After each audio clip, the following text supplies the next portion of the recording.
Uh, Hello, everyone. Uh, Welcome to Students and Company Connect. I hope you're all having a great time at DevConnect so far, and thank you so much for joining us this morning for this special event. So this session is all about breaking the ice between students and companies who are hiring. So we want to get more conversation started about jobs, about internships, about career paths, and more generally, just getting involved in the ecosystem. So the whole idea is to keep things very simple. So we want it to be as seamless and easy as possible for both sides. So you're here, you've showed up. That's already like 90% of the work done.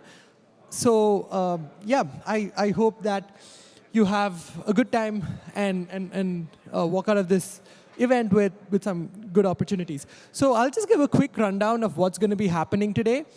So to start off with, we have a list of curated student demonstrations, so you companies can tangibly see what skills these students bring to the table and what are some of the cool apps that they've built, whether it's their hackathons, whether it's for school, or just out of general curiosity.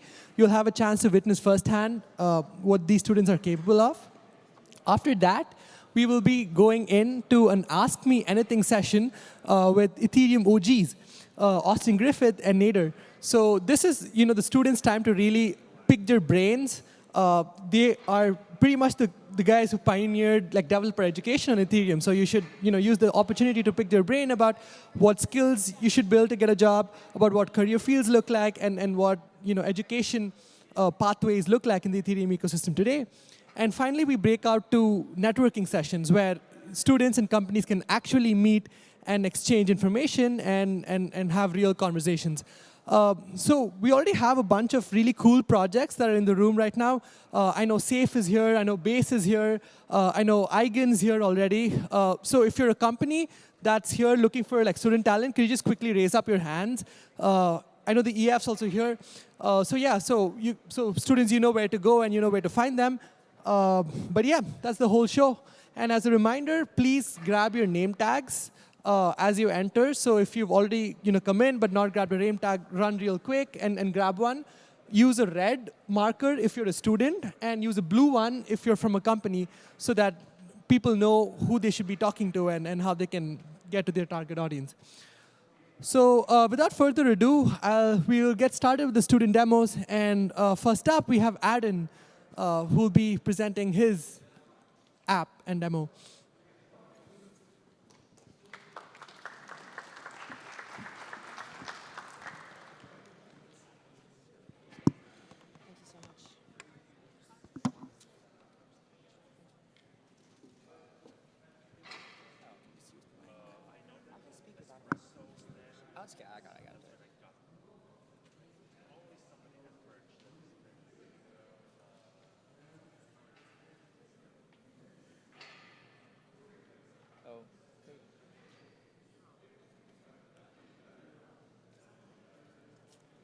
Sorry, give me a second, guys. I'm gonna.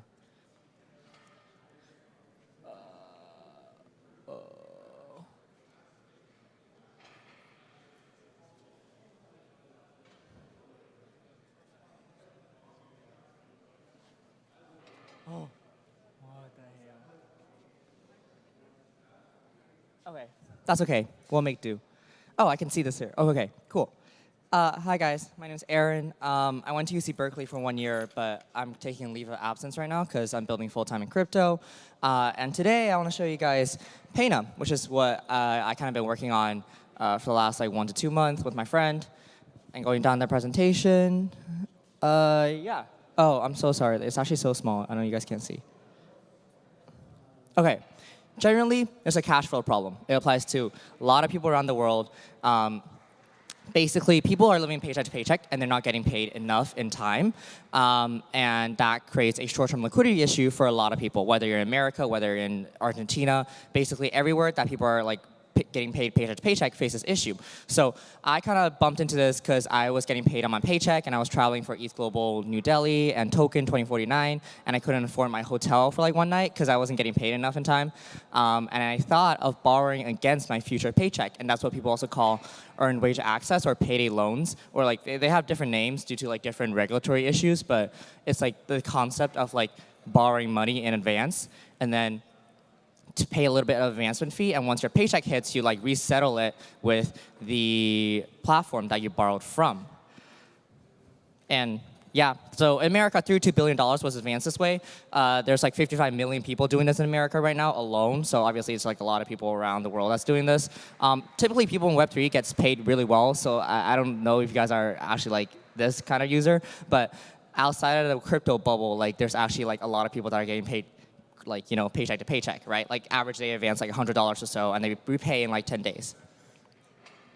But traditional earned wage access players are pretty broken. So I went on to Earning because I wanted to like borrow against my future paycheck, and I had to pay $4 for every $100 I advanced. So it's like, oh, like that's like 4% of my paycheck gone. So I thought that was like a little fucked up. So I looked into it a little more, and I realized that all these apps are constantly getting sued because of how predatory they are. So in last year, Earning's average APR, which is basically how much interest you pay per loan, was 284%, which is like very high and predatory.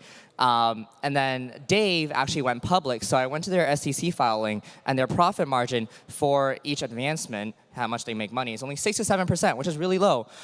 So this cost comes from the fact that they have to get a lot of calls for capital, so you have to borrow like millions of dollars to front these loans.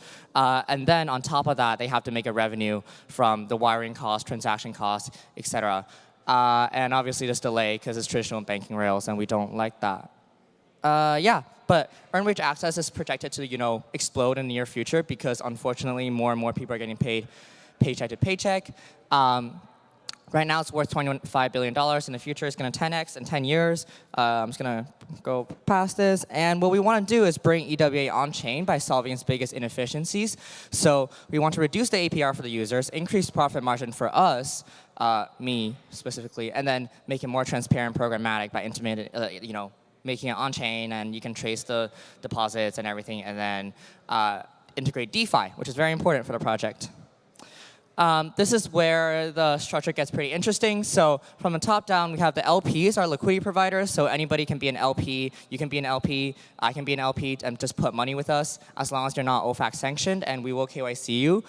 You put money in central vaults, and we split it between a utilized vault and a stablecoin yield vault, which is a liquidity cushion of 6% APY. So think of like Morpho, Aave, or something. And that kind of makes sure that we don't get a bank run situation on us. And whatever's not in the stablecoin liquidity vault, we put it into the utilized vault, which is what funds the actual advance and repayment manager, where the users will be advancing money from and repaying money to. And ultimately, in the last mile, how we get the money into the user's hand, the user can advance to their Payday account, which is still USDC, but it will look like Venmo. So like in all intents and purposes, they won't know that it's on-chain because we're trying to market to like absolute normies, so we don't want to like actually tell them that's a crypto product. And then their Payday account would be linked to a Payday card, which is a stablecoin-backed issued credit card they can use to actually spend the money. So think of EtherFi or Rain card. They can use that money to like pay gas or something. They also have the option to advance money further to a legacy bank account. So think of Chase or BOFA.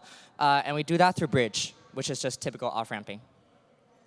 Yeah, so instead of 284%, we just want to charge like 50%, which is around a fifth of the price. So with this money, the math like crunch down kind of goes down to the LPs getting at least 20% yield, us getting 16% APY, which is double the industry average profit margin, and the user only pays 50 to 54% APR, which is very, very low compared to what they're charging right now. It's $1.45 compared to $4 or above.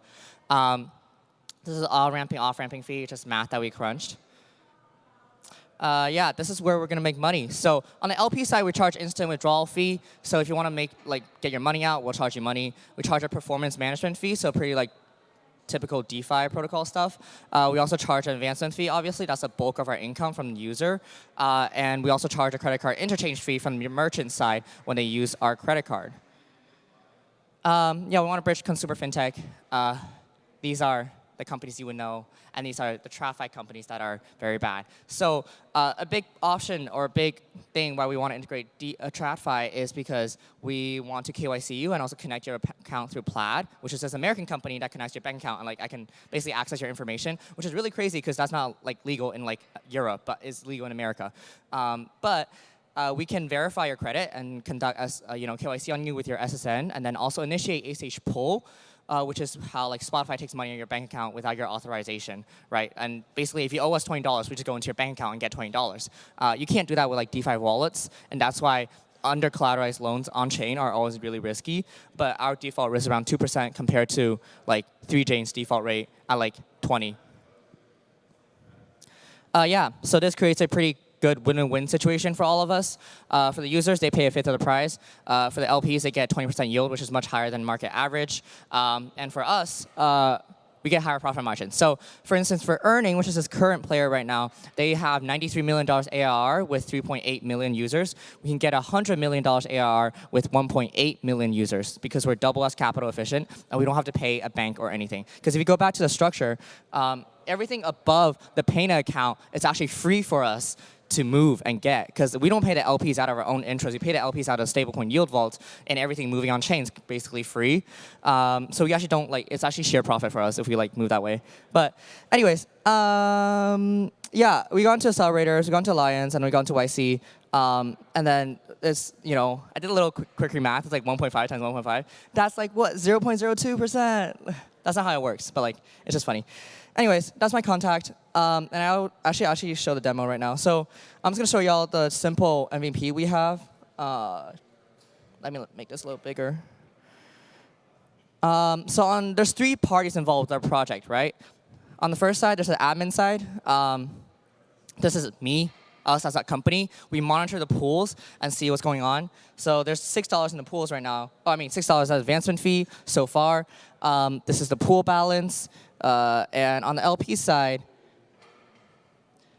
here, like you can see, there's total pool balance, etc. But that's like fully live. So I connected to my MetaMask on my phone right now. This is deployed on testnet, so you guys can't try it.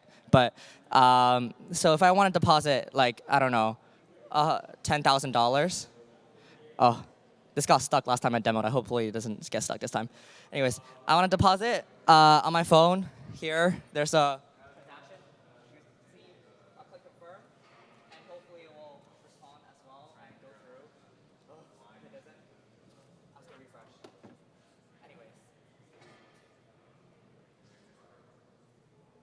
Okay, while the LP side is doing its thing, this is the most important user side. So when the user wants to use us, they have to apply, and we have to set them a credit risk, right? So what we want to do is, I already applied, but we can do reapply, and basically they have to upload their pay stub. So this is my pay stub. This is when I was working as a TA at UC Berkeley, and I was getting paid $20 an hour. But anyways, so for instance, if I want to get to apply to this service, I just like upload my pay stub. I click apply, and the application is submitted. I go to the admin side. Down below, I can see like that's my application. I view pay stub. Like that's like my actual pay stub. And then I set the limit right now for $250. But we have an internal credit system that allows you to change the limit real time. Depends on how often and how well you repay, if you like are trustworthy or not. So if I want to click, advance now, I can advance, I don't know, say $100 or so. Get funds. Okay. And on my phone, it'll show up on my MetaMask. And yeah, it went through. It's actually like a real transaction, because if you go on here, you'll see that there's like a TX hash. And if you go see, it's on base deploy testnet right now, but 11 seconds ago, like it's like a real transaction. And on the LP side, you can also see our contract. This contract is basically our pool. So I've been demoing for a bit. So there's a repayment, deposit, withdrawal, etc. So let's go back to the user side really quickly. And if I want to repay because I want to like get more money, or I want to repay my debt, I just click repay, confirm on my phone.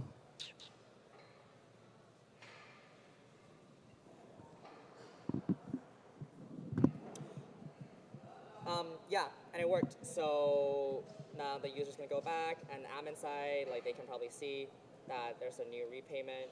And on the eSepolia testnet, eScanner, you can also see that there is going to be a repayment transaction. Yeah. Oh no, it's good. Yeah. Sorry, I low-key forgot. And I'm gonna go to the LP side. So they can see how much advancement they've been, and the APY has been 34% because it's just very simple lending protocol. So yeah, that's my presentation. I have to dip for another demo day, but thank you guys so much. Thank you, Cynthia, for having us together and the team. And yeah, I just like ping me or something when you guys get a chance. Thank you.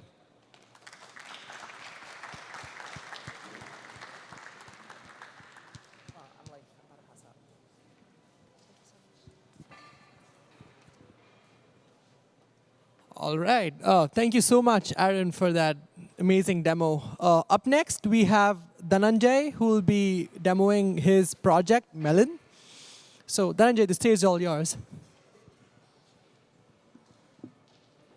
Thank you.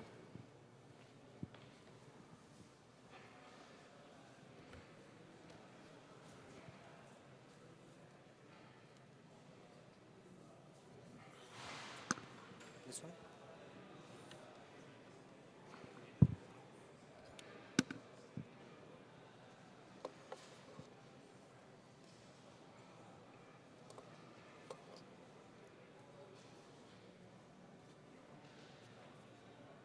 Excuse me, they can't see this.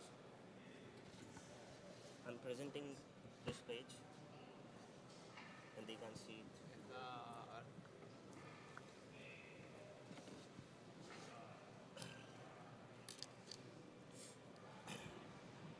Sorry, guys.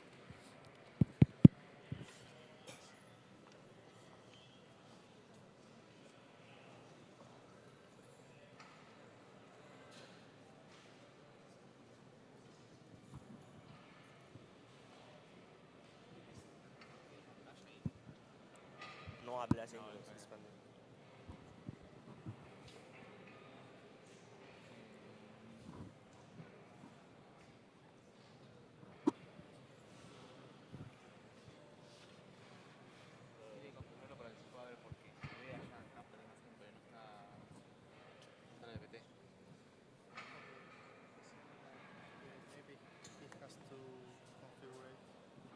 Claro, es configuración, no es como que se ve. Toma, la computadora la toma, pero no se ve la...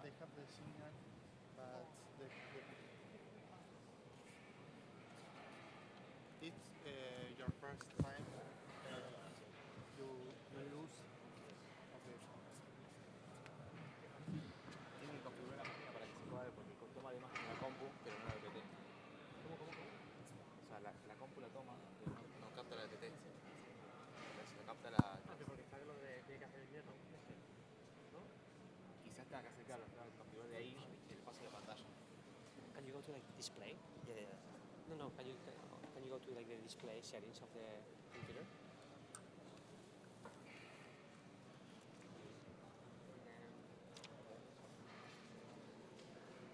Display. Yes. Can you click here? This one, and then here. External mirror. Okay. Awesome. Thanks, guys.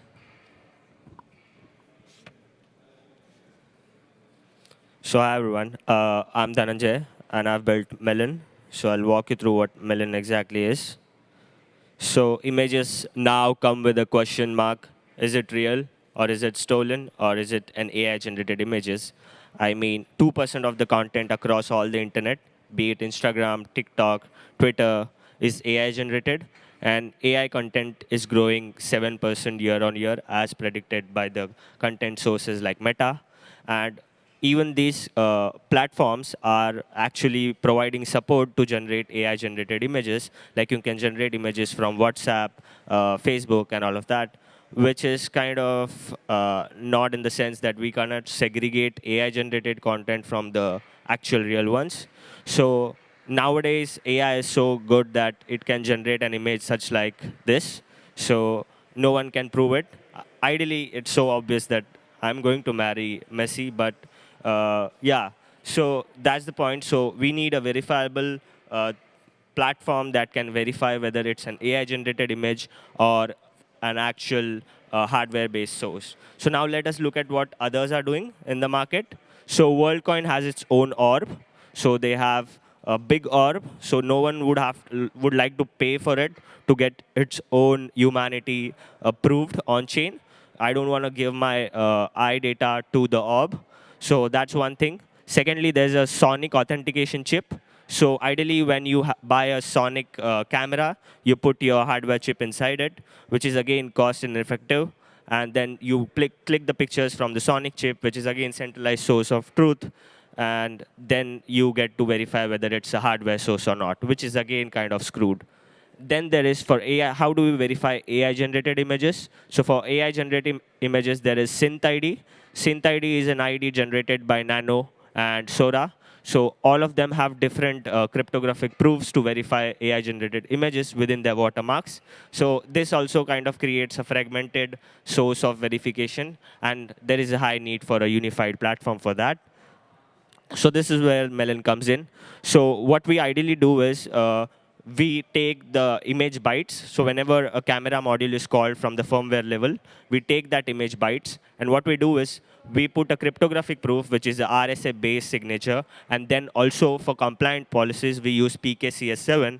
So ideally, PKCS7 is also used in India, back in India for ZK passport, let be ZK and on Aadhaar, and all of this cryptographic protocols built on Ethereum. So we are also compliant to using that so that it creates a standard for everyone to verify a hardware-based source.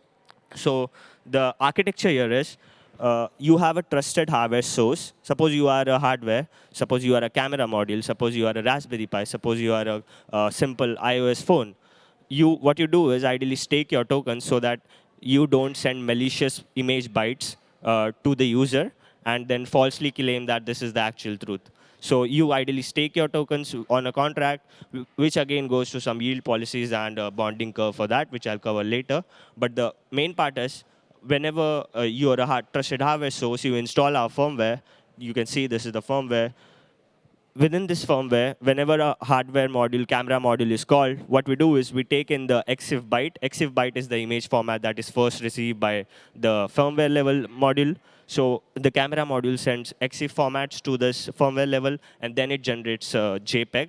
So we don't ideally create a new metadata, but we are embedding the RSA cryptographic signature within this EXIF bytes. So ideally, if you change the filter, of the photo, if you upload it on Sora, the bytes are lost, so you can't verify it further. And again, what we do is, as a trusted source of hardware, everyone generates a unique hardware ID, which is again verified on-chain when you try to verify the image. So this is for the hardware-based image sources. And now if you have other third-party sources like Sora images or let's suppose Nano VO3, so they have their own synth IDs. What we do is just aggregate all those APIs to verify it on the application layer. So that is what we built. Now let us jump into the demo real quick. So user would land on this page, and suppose he wants to be a trusted source so that he knows, so that I can earn rewards for it later on. Because now the market is kind of early, I would say. Let's wait for the social media to fill it up with AI-generated content, and there has to be a need to create a segregation protocol. So I'll first generate a simple hardware ID for this machine. So this particular machine, which is Mac OS. This is a simple shell script. And you can see my hardware UUID here, my system information. So this hardware UUID is actually specific to my machine. Every machine, every hardware source would have a different hardware UUID. So this is the good part of it, so that we can verify every hardware source on chain. So I'll just take to whitelist. I guess the RPC is slow, but it's fine. So once confirmed, whenever you create an image from this hardware source, your hardware ID would be embedded within the images. So this is done on Sepolia. Now I can go back and I can click an image for now. So what I'll do is instead of starting the camera, I'll just write a command so that it quickly generates this image for me. Capture, yeah. So this would now actually click a picture, so I'll just. Oh, awesome. So you won't see the picture, but I'll show it to you now. So I'll upload the picture for now. Let's see where it is. So yeah, this is the image. This is the image with proof. And I'll also try to upload an image without the proof. So I'm ideally putting this, uploading it. Let's see if it is able to verify. And then I'll use the picture without the proof. And let's see if it is able to detect that.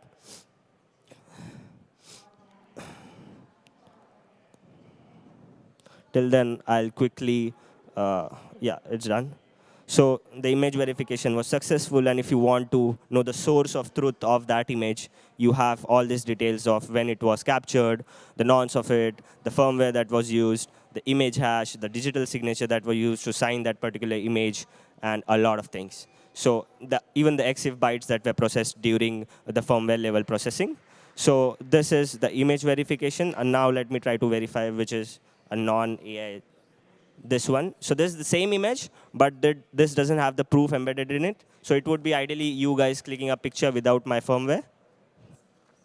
And you can see verification has exactly like failed like that. It hasn't found the EXIF format that it needs to. And now you can say this isn't a verified source of truth. So that's what I built.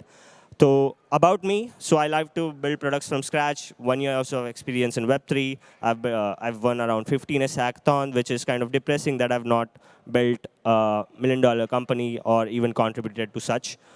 Apart from that, I'm also an open source contributor at Katana Network, 0x Maiden, Pimlico Labs, Chainlink Labs, Secret Network, and I like to build on zero knowledge proofs, account abstraction. I'm working on the Ethereum interoperability layer and also on 7702s. So yeah, I like to stay logged in. And this is about me if you want to know more about me. And thank you guys. Muchas gracias.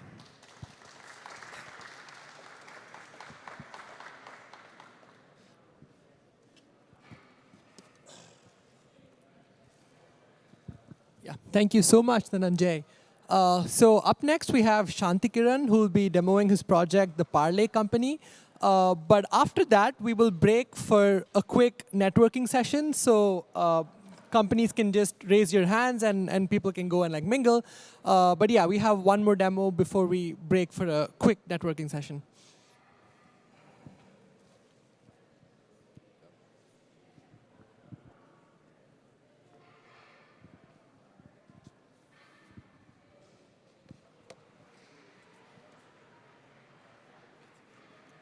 Este o si no, este solo. Okay.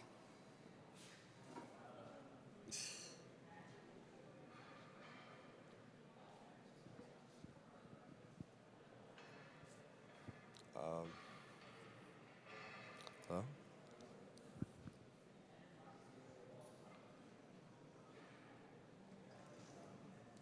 Just, is there a present?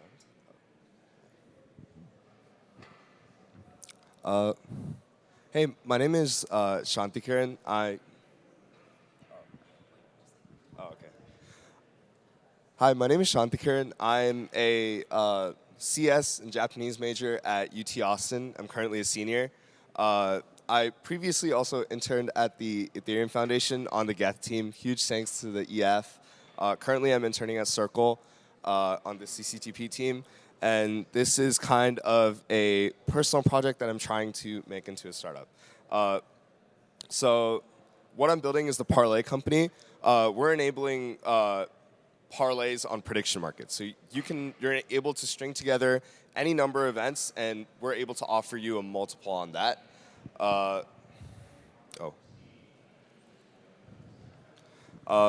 Right now, we can get into like one of the biggest sources of betting right now, which is sports betting. It's where all of like the normie companies are. It's where crypto has started to take a hold in. It's like 110 billion in global market size. You've seen probably all of these companies and your friends placing parlays on like DraftKings, FanDuel, Caesars, Prize Picks. Of course, people are also sports betting on the Kalshi and Poly Market. And there's been over like 70 billion in volume just in the first 8 months of 2025. Of those bets, 70% of the revenue are actually parlays. So it's very clear that parlays already have this like product market fit.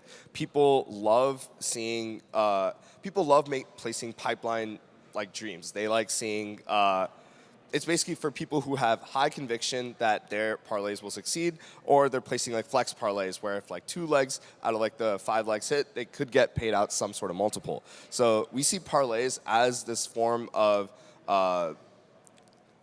derivative off of betting, so that you can place a bet on something where like a certain event happens and another event happens, and there's some sort of multiple that can be offered. Right now, there's some sort of like constrained TAM. Like right now, there's only parlays on sports bets, and the parlays that are offered on Kalshi and Polymarket, they're fixed events. So they're only offered on like if, let's say Trump gets elected and then some sort of other event happens, that is able to be traded on as a market on Kalshi and Polymarket, but you're unable to string together a set of random events together and get some sort of multiple. So that's what our product offers. We see prediction markets actually becoming the next form of like future trading. We think that it will be almost as normal as trading like stocks or any sort of like options or even in like the derivatives market as well. We see prediction markets as a way to hedge and also gain exposure to certain events for certain companies, and it will be seen in TradFi a lot more, especially because like even Nasdaq is investing in like Polymarket now. Well, without further ado, I'll just get into like the demo of the product. I think the product will speak for itself, and yeah.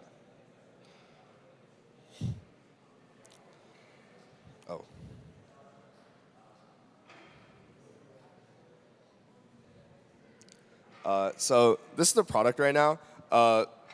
You can see that the UI is very similar to Polymarket, except you're able to string together events. So let's say I wanted to place a parlay right now.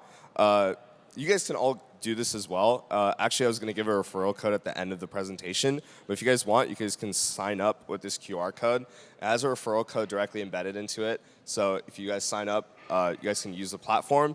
Upon signing up, you will get like $10 in our token. This is deployed on base mainnet right now, and the wallet infrastructure is like completely abstracted away from you. So really, you don't even see that you're signing the transaction. You're just clicking like place the parlay. I think today we've been having some paymaster issues with it. There's some like gas estimation issues that have been popping up today because of like this, that's more like wallet provider related, but we're working on fixing it. But let me know if you guys run into issues over here. I haven't run into issues, but we saw a guy like tweet it out. But let me know. I can do this right now. So once you guys are over there, you can just like sign up with your email or like. Or you can sign up with like Google or whatever your preferred form of signing up is. So back to the website, you can see like the list of events that you could possibly bet on. Let's say I wanted to say that, oh, the highest grossing movie in 2025 is going to be Wicked. I'll just add this to my parlay. What else? I'm an Arsenal fan, so I'm going to say they're going to win here. And I don't think Ethereum's going to be above 2,700 today, but let's see. Let's say like Google, this is like a pretty safe bet. Like people are thinking Google will have the best AI model. So now that I have like these 3 legs selected, you guys can kind of see. Let's say I wanted to bet like $5 on this. We're going to quote you on the price now. You can kind of see like as you hover over the button, like the estimated parlay odds that you could possibly get if you add a certain event. This is just like a rough caching system that we built.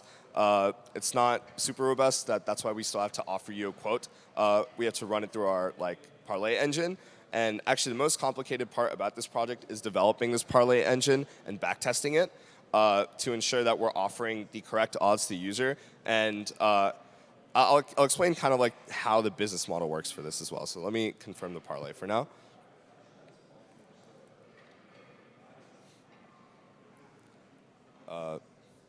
Yeah, while this is happening, the way parlays work is that they have a take rate for offering certain parlays. Oh, let me just try this again. So let's say the true odds that you're supposed to offer on this parlay is supposed to be like 16x. The way our parlay engine calculates it out is if like these 3 events are to hit, and there's a lot of testing and ML infrastructure that we have for calculating out this multiple, but after we calculate the true expected multiple out, we take a take rate, which is which is called a VIG in a parlay, and that allows the company to be profitable. And essentially, the treasury will always be increasing according to like the back testing that we did.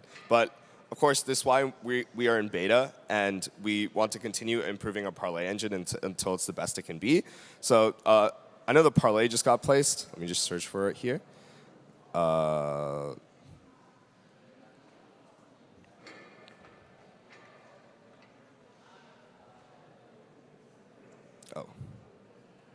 Yeah, there. Here. Oh, it was already there. But right over here, you can see the parlay has been placed. I can show you the parlays that have won as well. So these are the parlays that I've taken, and 250 other users have also taken parlays and have had really good reviews of the app. Of course, this is still in beta, so we are running into errors here and there. But ideally, we want to be able to launch this completely with the real treasury in 6 months. Hopefully in the 6-month time period, we have our parlay engine completely ready, and we will be able to launch with like LPs and have people that have like actual dollars backed by the system. So yeah, you can kind of see this is our caching engine. So if anyone else wants to take the same parlay that I did, you can join along. In 6 months, we wanted to do some sort of airdrop or TGE. That way, we want to reward like early beta testers for using our app. The more you use it, the more value accrual that you have, and eventually on the airdrop you might get more tokens depending on whether you're winning, losing parlays, or just placing them and interacting with our app. So if anyone else has run into issues, like you just saw I ran into an issue placing a parlay, please let me know. Usually it should be fine if you just click place parlay again. But yeah, that's it. Thank you.